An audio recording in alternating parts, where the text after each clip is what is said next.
ஓட்டுநர் சொந்தங்கள் எல்லாத்துக்கும் ஒரு வணக்கம்.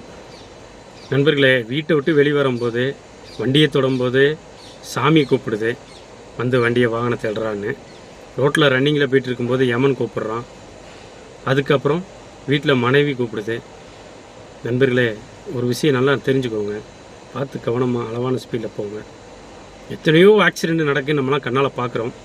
நம்ம என்ன சொல்லிடுறோம், அது விதி, அவங்களாம் இறந்து போயிட்டாங்க அப்படின்றோம்.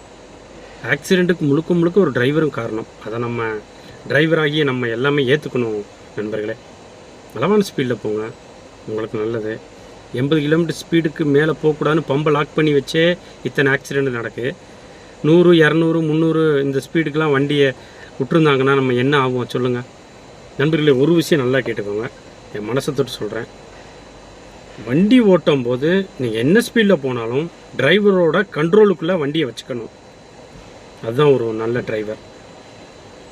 டிரைவரோட கட்டுப்பாட்டை இழந்து வண்டி கண்ட்ரோல்லாம் போனதுனால தான் ஆக்சிடெண்ட் ஆகுது.